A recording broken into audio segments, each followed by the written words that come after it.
Well, good morning everyone and welcome to the State of the Nation, which is focused on tourism, as you heard. So we say here that tourism matters, and with an estimated value of something like $102 billion, that's visitor expenditure in tourism for Australia in 2014, clearly tourism does matter. It's not just a choice between Davies Bay and St Moritz or whatever it was. It's really important. Tourism is in fact potentially a country's most valuable new age export industry. And sustainability is actually about ensuring that that export is an ever renewed resource. So sustainability means many things to different people. It can be sustainability of your target market, your product, your brand, your natural resources, or indeed the economic contribution to your business. In this instance, we're talking really about the Australian economy and jobs. The commodities boom is over. Iron ore prices have fallen by something like 75% from their peak in 2011. And the associated substantial drop in the Australian dollar has meant that it makes other industries more competitive. And those industries obviously are things like education, agriculture, manufacturing and tourism. If we look then broadly at a snapshot of what we have in Australia, the ANZ Roy Morgan Consumer Confidence figure is in positive territory at 112.9, which is above that magical 100 line, and business confidence is slightly higher at 114.8. Real unemployment, as measured by Roy Morgan Research, is now at 8.7. So that's the lowest for some time, but it's still fairly substantial. Can you not hear me at the back? Okay. Okay, we can't hear, guys. Turn the microphone up, because if I yell, it sounds aggressive, and we wouldn't want that. So is that sounding a little bit better, everyone? No? Yes? Okay, great. Thank you. So inflation's low, the GDP growth is down to 2.2%, and interest rates are low, and the Australian dollar is down to around 73 cents. These are the broad big things.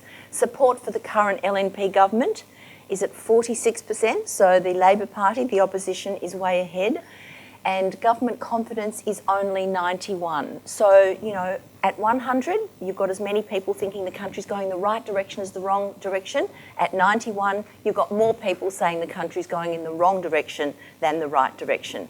So it's not all good. When we look at the most important issues that Australians think are facing the world, we see this really interesting fight, if you like, between economic issues and the environment. So there's the big picture, the economy's winning. Then we add in the issues around terrorism, war and unrest. And it's a very interesting picture, isn't it? Because once you have something to do with terrorism or international unrest, it just takes everyone's mind, and it's always a sleeper these days. When we ask about Australians' view about Australia, we see economic issues still dominate very clearly for Australians. We nominate economic issues, 37% of us nominate those as the biggest issue facing Australia, and that includes things like the economy, interest rates, jobs, cost of living, the federal budget, over-reliance on mining, all of those things relating to economic issues. Now that's lower than it was in April, but it's still very, very high. And July's also seen an increase in concern about the environment. We've had all of these discussions about renewable energy, and in fact we've actually seen the support for the Greens has gone up to 15%, the highest we've seen for a really long time. So the environment is sort of back on the agenda. We've also seen an increase in July in concerns about political leadership. And we know from the Morgan poll that neither party actually has a leader that is impressing the population very much. But economic issues still dominate clearly for Australians. So what's happening in the area of tourism? Well, we've got things like the US resort company Vail buying Perisher and kind of linking it into a global chain. So Gary can go there. We've got Flight Centre, our really big Flight Centre, actually looking shaky on the stock market. We've got things like Qantas and opening up, these direct airline flights to San Francisco. Emirates partnering with Qantas, daily flights to Bali, and the Roy Morgan airline data shows Emirates going from strength to strength. We see the Commonwealth Games, Queensland, and discussions about extra infrastructure. So infrastructure is going to be a big issue. We see a new casino for Brisbane. And we see Paul Keating, among others, warning about our ageing infrastructure in the new era of China. So a lot of discussion about China and the potential that that offers and whether we are ready. But really, in broad terms, the world of tourism has entered a new era. In the late 80s, globalisation and the increase in the middle class in these emerging nations was seen as a really huge opportunity for many industries, including travel. You know, all those people that could come here. And we've seen lots of competitors emerging for this sort of new wealth that we saw as a huge opportunity. But globalisation is now having just a huge effect on the world and on tourism. We truly are a global village. Technology, linked in with this, technology, the enabler, has actually developed a life of its own. The internet, constant connectivity via smartphone and other mobile devices is actually the ultimate disruption.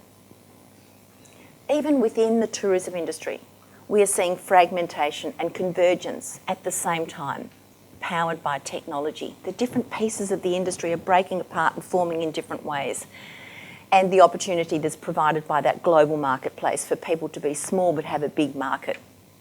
Our economies are linked, absolutely, and the new communication technologies mean that anything happens anywhere in the globe, we know about it, we're affected by it, and it impacts on our decisions. So for the tourism industry, these things that we've just talked about are all the uncontrollable factors. There's stuff that's just happening. There's not a lot we can do about it in the tourism industry. The controllable factors are things like infrastructure, they're things like marketing, they're things like where you position your brand. But it's really important to understand these uncontrollable factors because basically they're going to provide the context within which the industry operates. And I think as importantly, or perhaps even more importantly, they tell us about time. They tell us when is the time right to do whatever it is that we need to do, that critical issue of timing. All indications are that now is the time to put all our efforts behind the tourism industry, get it right for now and the future. But let's look at some briefly at some underlying themes. Key themes emerge, as they always do, around society, about people and the choices they make, around technology, and about economics and the business of tourism, and obviously politics is part of the whole game. These are all addressed in our tourism reports. Let me just touch on a few. We all know Australia as a nation is growing and ageing.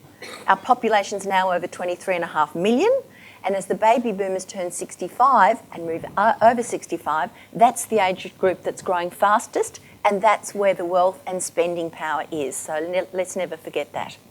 We're also increasingly educated, increasingly socially progressive, and attracted to new ideas, manifest in such things as being, of the view that homosexual couples should be allowed to marry and should be allowed to adopt children, and very, very open to technology. Clearly these things are having an impact on our choices of holidays. So we're seeing things like the arts and theatre and historical places, etc., going up in terms of people's preferences. We're also increasingly international. Now less than 70% of Australians were actually born in this country. More than 30% were born overseas. And we're increasingly international, not only in our makeup, but our food preferences and our kind of desire to see the world and be part of the whole global world. Much more so than even 10 years ago, much more so. And in terms of technology, a really big disruptor. Every industry now is digital. The exponential growth of digital, mobile, video, and the extraordinary extent of automation, things like variable pricing of everything, from airline tickets to hotel rooms and now to media, is having an extraordinary impact on the very essence of the tourism industry. It's all just too fast. We're seeing the growth of all kinds of websites. Now this data that we see here and most of the other data that I'll show you actually comes from Roy Morgan single source. So that's our address-based survey, predominantly face-to-face interviewing, but 50,000 interviews a year And then we have additional multi-mode data collection. So some telephone, some online, and then for the last few years, a machine-based web audience measure. So you're actually, there's too many websites to track where people go by asking them. You have to track it with web-based machinery that then integrates with single source. The data clearly shows, though, that search has meant consumers, search growing like that means consumers are always aware of what's going on. They know if you're charging too much. They know if you've got a dud product. So there's no hiding if your offer is poor. The real growth, though, is probably in these online communities and messaging sites. Facebook, just ubiquitous. It is huge. It's extraordinary. Consumers can talk back, they can share, they can publish. They are actually in charge. Travel's there too. So 41% of Australians, almost 8 million of us, visit a travel site in an average 4 weeks. 9.6 million visit Google Maps in an average 4 weeks. 6 million of them by phone. The top 15 travel sites include everything from Qantas to TripAdvisor to news.com.au/travel to things like lastminute.com. There's a whole range of them.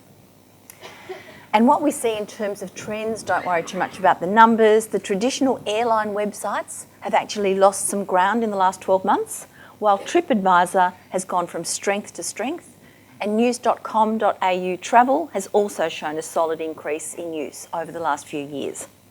It's worth pointing out, though, that it's not all digital. Some forms of traditional media, like magazines, aren't losing out in this travel market. The latest Roy Morgan readership figures show Qantas magazine up. In just the last quarter, more than 500,000 people read Qantas magazine. That's the June quarter. So it's not all digital. Fantastic products can still do extremely well. The rise of the smartphone, I said 6 million people actually using Google Maps via phone. The rise of the smartphone has just turbocharged all of the changes that we're seeing due to technology, basically making access to information available to everyone wherever they are, whenever they want it. It's always on, always accessible, empowering consumers wherever they are. What that means is it becomes critical then to understand and monitor how people are using every site, how they're using your site. So for YouTube, for instance, the PC is still dominant, but mobile's gaining, both on phone and on tablet devices. So the overlap there, that 1.2 million who use all 3 devices, and the other little overlaps, that kind of overlap piece is what confounds most measurement systems around the world, probably all of them, except Roy Morgan single source. Only with a single source survey, I'll explain why, it's not just a gratuitous ad, only single source because we're actually tracking the one person. We know if you went both online and on your mobile phone, or if it was 2 different people. That's the only way that you can actually do it, the only way you can get that shared audience device.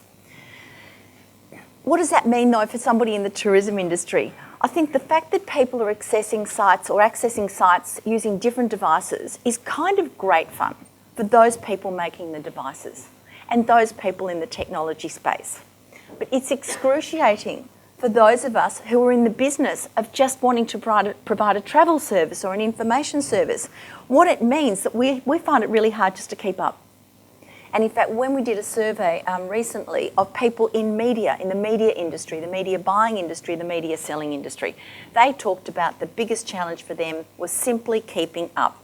Simply keeping up in this really fast-changing environment where all the skills that you need to keep up are in extraordinary demand and pretty short supply. So technology is fantastic, but it's also keeping us on our toes, running really fast.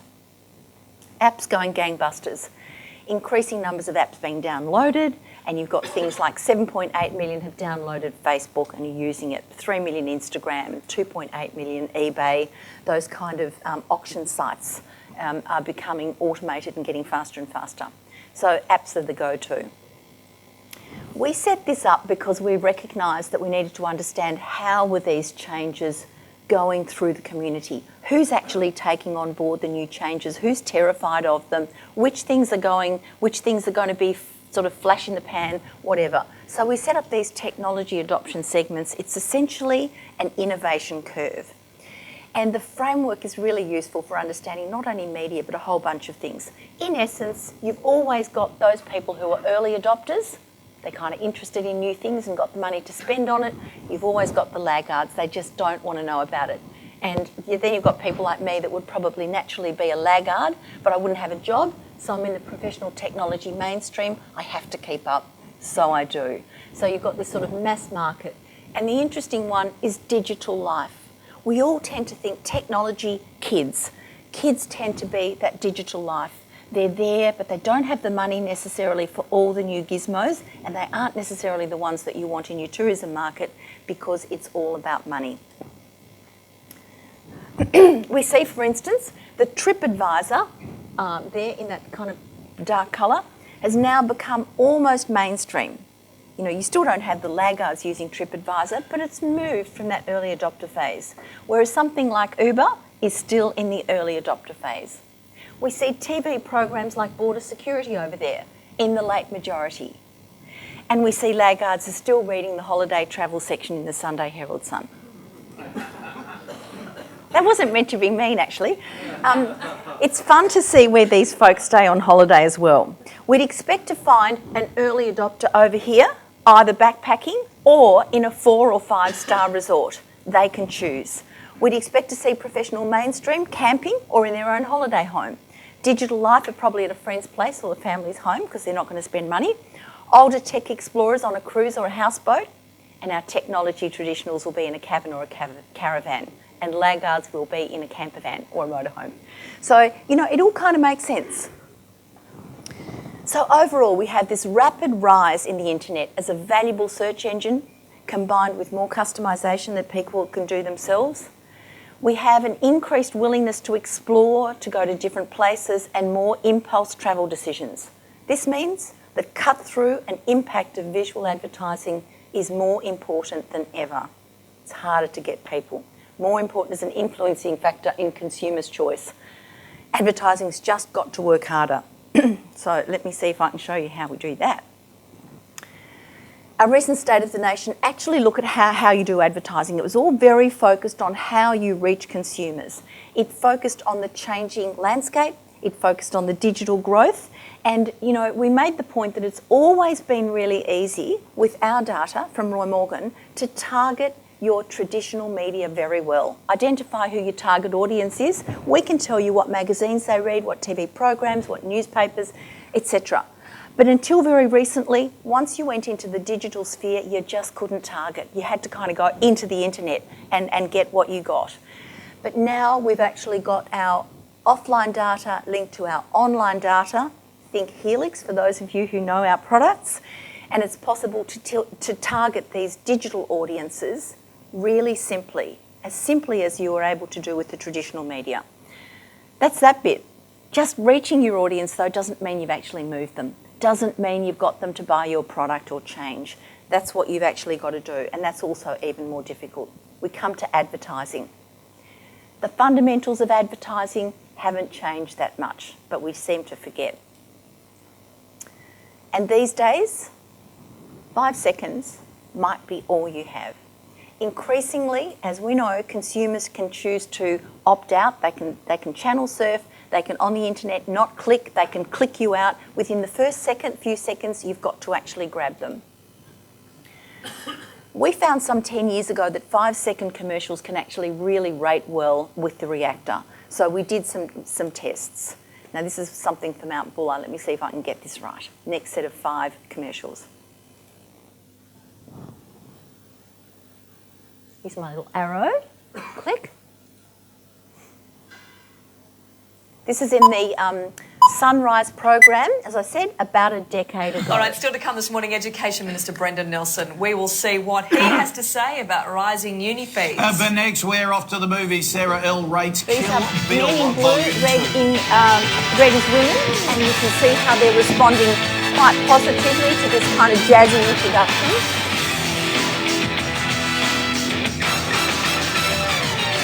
They are Sunrise viewers, of course. Stacks on this weekend? Leave it up at Mount Buller. Look, straight up. 5 seconds and we turned them You've got around. to get down there. They could be alive. Ladies and she could be taken. Will they ever see the ones they love again? Is there one of them? This can't be happening. Home and away tonight. Delivery for Ed Ordensky. Ed, the new VRX is here. Great. Has it got the Pirellis and the 17-inch Shanghai alloys? Yeah, sure has. What about the This Cody quite suspension? expensive ad's really not doing a lot, is it? It's kind of sitting on that and the sports body mid-line. kit. And did they put my name on it like I asked? Yes, Ed. They've even put your name on it. Inspired by rally art. You beauty. It's the Magna VRX limited edition. Put your name on one. Just hanging around this weekend? Leave it up. Look at it. At Mount Buller. Straight up. 5 seconds. It's Cresta's overstock sale. All blinds and curtains have got to go. But hurry, for this month only. To get Cresta's low price, visit a Cresta showroom or they'll come trying to so you hard. for 133096. Where are you heading this weekend? Leave it up. At Mount Buller. Fantastic. Your style, divine Okay. quality and value. Now that's a I winning think I can team. come back here. Divine architectural homes and land from 300. Okay, so 10 years ago when we did that, they thought a 5-second ad couldn't work. And people said even the reactor, you can't respond in 5 seconds. You can, they do. They didn't run the ad, but they should have. So you can see 5 seconds, you can make it work, so you can grab people's attention. When we saw that going like that, those guys were not going to click off that ad. So really important.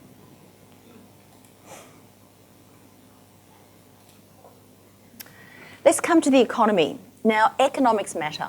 We mentioned earlier the dollars. The tourism export industry we hear is worth some $13.9 billion. And the economy itself and all of its moving parts has a huge impact on tourism. So tourism's good for the economy impacts on tourism.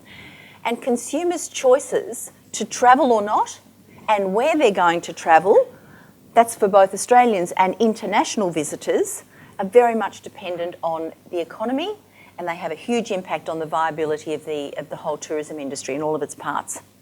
And also the economics are really important because of the distribution of economic activity to city areas and country areas. So big infrastructure decisions can either make or break a country town. If we look at the big picture of consumer choice and economics, I think I've been looking at this for weeks now. I'm going sort of spare getting my head around it. It looks like the underlying patterns are like this. If the economy is in really good shape and consumer confidence is high and unemployment is low, people simply want to go on holiday and travel. If everything's going well but unemployment is actually quite high, people are more likely to invest in their home, sort of do some renovations and things. They're seen to be a more somehow sensible investment, whereas travel you've got to be feeling totally in charge of things. Interest rates then are the wild card because higher interest rates impact on the mortgage belt, but they also negatively, but they impact positively on self-funded retirees. So interest rates are very interesting. And those self-funded retirees are also extremely important to the market. So interest rates we have to look at very carefully. That's the decision to travel or not. The decision to travel overseas or domestically seems to be impacted by economic factors like the value of the dollar. And we hear that all the time. The dollar value is really high, so I'm going to go overseas and spend, and people won't come here because the value of our dollar is too high. And other financial considerations like cheap airfares, cheap packaging. So dollars matter. The other factor is the kind of fear factor thing. Anything that makes you scared to get on an aeroplane. So a terrorism alert that happened on an aeroplane. Terrorism or riots in the place you were thinking of going to. Some kind of epidemic like SARS or Ebola virus. Any of these things that worry us about flying seem to have a huge impact on the decision to actually fly, leave the country or not. The type of holiday that people take seems to be much more related to things like age, people's lifestyle, their preferences, their values and those kinds of things. They're less economically driven. Infrastructure costs, which are really, really important, seem to be heavily impacted by interest rates and, of course, politics. So there's not time to do the political stuff on infrastructure. We'd be here for a week. But what do we see in our data?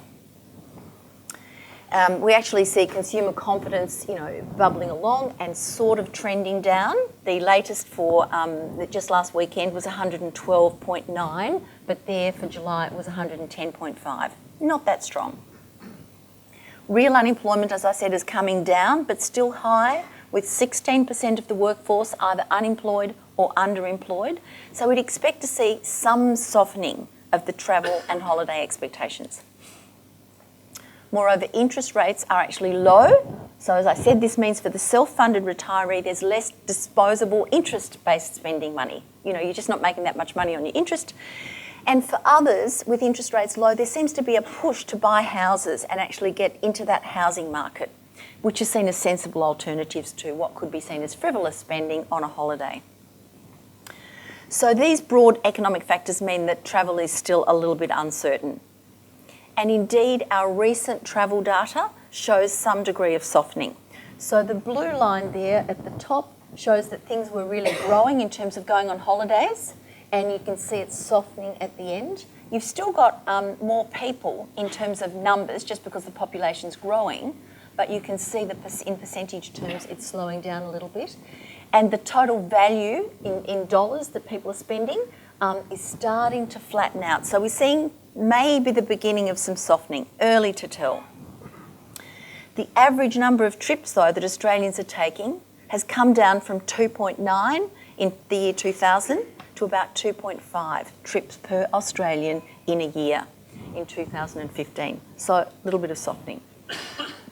Intention to travel, how are we feeling? That was looking so good in the late 2013-2014 period, is also showing some signs of flattening. Again, a little bit early to tell, but it's not flying. And the latest results from Roy Morgan Research reveal that Australia's full-time workforce has a grand total of, how do I even say this, 123,510,000 days of annual leave accrued. 123 million.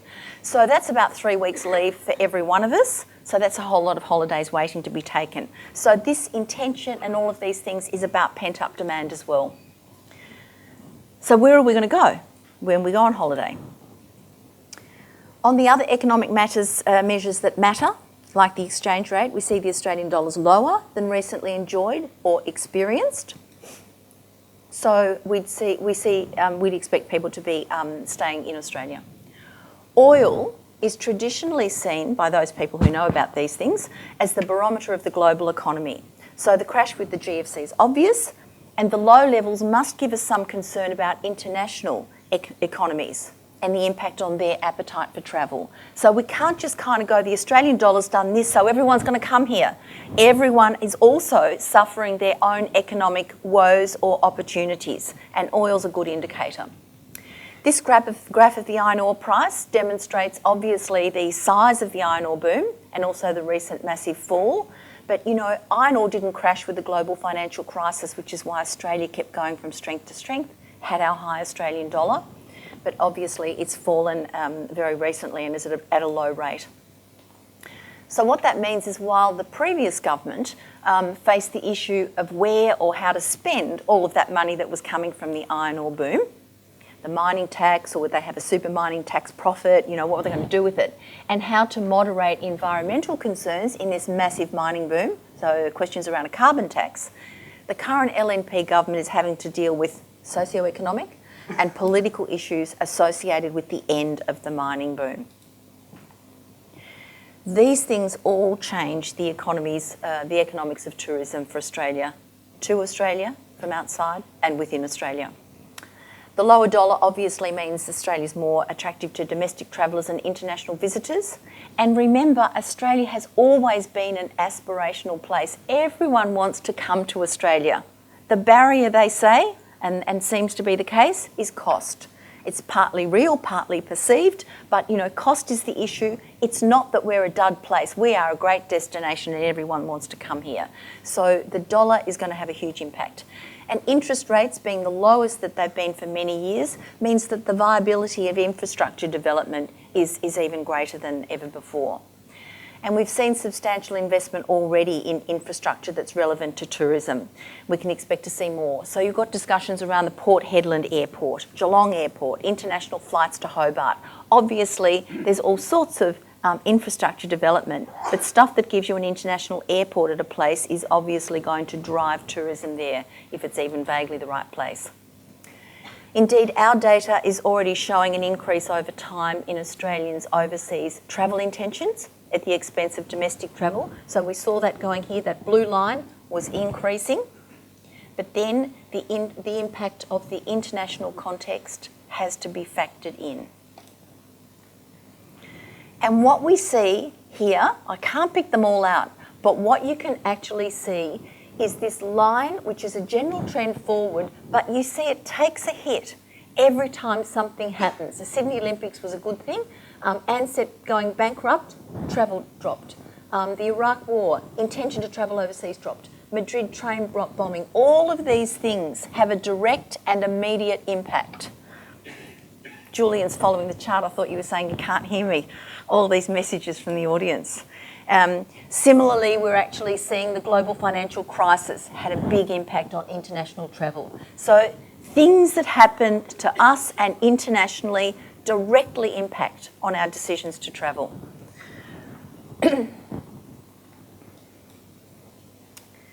So the international context has relevance both for us deciding to go outside Australia and for inbound people coming from outside Australia into Australia, and of course trade. So today the international context is one which is just full of international unrest and an uncertainty about what's going to happen next, terrorism throughout much of the world, and that's directly impacting our thinking. If we just look at our import and export markets, they're dominated by China, comprises nearly a quarter of Australia's total imports and exports, but trade with Asia is generally on the increase. China also remains the fastest growing and most valuable inbound visitor market, representing about $5 billion annually, $5 billion, and the potential to grow to something like $13 billion, says Tourism Australia. And you can see there's a lot of overlap between our trading partners and the core markets that have been articulated for Australian inbound travellers. China's very important, but China's GDP has grown by an average of 9.7% since 1980. That's why it's so important. However, GDP growth is now slowing. And clearly, as our biggest trading partner and greatest inbound tourist source, any slowdown will have an impact on us, as we've already seen with the iron ore price. Chinese consumer confidence, as measured by the ANZ Roy Morgan consumer confidence figure, is now 141. Now, while that sounds terrific and high by Australian standards, it's in fact the lowest that we've ever recorded for China, well below the sort of mid-50s that we were seeing in November last year. We're now actually continuously surveying consumer confidence across all of these many Asian countries on a monthly basis, tracking how they're all going. If we now look very briefly at the sectors that make up the tourism industry, destinations, airlines, all of those sorts of things. Destinations, we see preference for a domestic holiday improving. The top 10 preferred destinations, Melbourne, Gold Coast, Sydney, Great Ocean Road and Surfers Paradise. Top 5 international destinations are still the US, New Zealand, England, France, Hawaii and Italy. No single Asian country makes it into the top 5. But 10% of Australians have holidayed somewhere in Asia in the last 12 months. That's up from about 4% in the year 2000. Transport. Despite the modern technology, look at how this car's kitted out, self-drive holidays are less popular. There's an increased demand for airline travel is actually driving down that self-drive holidays. And what are people actually doing? Well, visiting friends and relatives, that whole social thing, is still a core activity, but it's in decline. We're seeing an increased interest in food and nature experiences. And in particular, broadly speaking, all kinds of cultural experiences are up. Festivals have gone up as a thing that people do on holidays. Museums are up. Art galleries are up. Going to the theatre is up. along with other more sophisticated sightseeing activities like historical buildings. Parks and gardens have gone through the roof, and restaurants and dining experiences. So there's a real move towards these probably more sophisticated kind of activities. But nature holidays are up as well. Not necessarily your ecotourism piece, which was really flavour of the month. That's still strong, but its broader nature activities are. Briefly want to talk about the fact that these are big trends, and anything that blurs sort of the detail is quite dangerous, because you've basically got different kinds of people. Our Roy Morgan value segments, which many of you would actually know about, kind of give us some important clues. You know, you've got the young, look at me over here, you've got your young optimism, and they're going to be in that digital space doing stuff, but not representing a lot of dollars. Young optimism and look at me together represent $10 billion between them. If you look at the more affluent segments, your socially aware and visible achievement, 13.9 billion for socially aware, 12.7 billion. That's where the dollars are. And the other big chunk of dollars is in the older market. So your traditional family life, 15 billion, they're the sort of still involved in the family, 50 plus, and obviously the ones who are taking longer holidays. And the emerging market, which I've never taken much notice of before, is real conservatism. So this is the, I suppose, the more affluent baby boomer, but very conservative, concerned about technology, concerned about everything, but they're still travelling. And in fact, on an average holiday, they will spend more. So we've got a couple of big chunks here. That will be you, Hugh, in about 2 years. You've got the affluent group and you've got the older group behaving very differently, different choices, but that's where the big dollars are. In terms of our tech segments, where are the dollars? Well, interestingly, the early adopters, which I would have picked as the place to be, not so big. It's your professional technology mainstream. $17.6 billion spent last year among Australians in that group on holidays and travel. And the other big group, not surprisingly, is our technology traditionalists. That's the older group that we were seeing. So the pattern is pretty clear whichever way you look at it.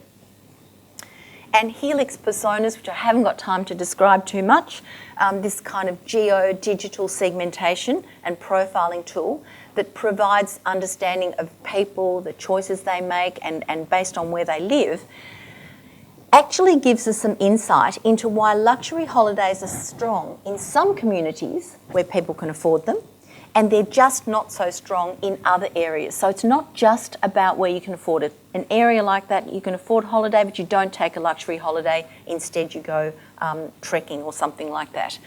So that's the key thing that you can find through these sorts of segments. Broadly then, our data shows a lot of things that are changing. We see, for instance, that travel agents are used when there's a level of complexity. Travel agents being usurped by anything online, except when there's a real level of complexity, like international travel. Online-only travel agents are used more by younger people and people who are fairly tech-savvy. More traditional travel agents tend to be used by less technology-savvy people because travel in itself represents complexity to them. So cruise travellers, for instance. And there's some evidence that those at the very top end of the luxury market are also using traditional travel agents, perhaps a bit like a private bank. Now, I mention travel agents because A, they're an important piece of the business, but they are the conduit of many of these pieces of the travel puzzle. You go through travel agents, and this is really, really changing. There are threats to travel agents, the traditional channel to the consumer. And much of the threats to travel include DIY. Just do it yourself. Get on there and find the thing that suits you. And doing it online direct is easier every day. Online access to reviews and things even take away the concern that you might book the wrong thing. You might end up at a dud. So that's happening a lot more. And you know what? It can actually devalue a trusted brand. A trusted brand cut through all of that. But once you can check it all out, those brands are having to work harder. And digital life, the young, really tech-savvy people just don't do anything where you have to talk to somebody. They do everything online. So, you know, even though we're looking at where are things happening now, in the future, that's where it's going. But opportunities still exist around packages. Complexity We can package complexity. We can actually make it simple and safe by getting a really smart package, and that's adding value. Special deals that you can only get by coming through you, really well packaged and such a good idea. Unique offerings, in particular at the top end, unique offerings that just are not available to everyone online, that have to come through you as the introducer of those special offerings. That's like visiting an artist at work, or actually going to work in a jungle, those kinds of things that only you can actually offer. They're really important ways forward. We're also seeing the whole area of creating trust around special interest groups. And this is happening in two spaces, the very young and the quite affluent. So tours that deal with, say, the arts, unique tours around that. Small business exchange tours, science fiction tours, those kinds of things create that added value that isn't just fragmenting and doing a price comparison. And the other thing is trust. Built in 24 hours, 7 days a week, is part of the whole entire experience. So we've all had the experience where we've dealt with a travel agent, or we've dealt with the airline, we've dealt with whoever it was, they're fantastic, everything's great, and then we step on the plane and they're no longer our friend. So it's this whole thing about using the mobile phone, using all of these things constantly there with you, 24/7 support, available, value adding. That's some of the stuff where we can actually remove this really big cost pressure that's going down. So the digital world is not really the enemy of the travel industry. It's only the enemy of those in the travel industry who are not adding value and who don't understand who the old and new emerging consumers are. The digital space is increasingly about communities and relationships, so you can build your own communities. Build alumni, not just communities. Build alumni that relate to the same trip, the same time, all of those kinds of things. Continue to build engagement with your customers. Customers, at the end of the day, it's the customer, it's the consumer that's making a choice, so get close to them and stay close to them. So to be successful in this world, it's never been more important than now to really understand your consumer. We've been looking at consumers for 70 years. That's what we do. We look at the market, we look at the economy, but we again come back to everything we know about consumers. So the segmentations and things that we've developed are all about frameworks to help us understand them. Help us understand why a consumer with the same age, income, life stage can often make a radically different choice. They go on a luxury cruise, or do they go trekking in the desert? Value segments will tell us that. Why some people choose to hold all of their personal information in the cloud, while others actually buy travel wallets because they're really concerned about the cloud. That's what it's all about. In general, though, all of these things happening, I think I come back to the point that now it's time. It's actually time. All the economic factors are kind of lining up. The technology's lining up to enable us to do it. Now is the time to actually make tourism work for our tourism industry and for Australia. Thank you.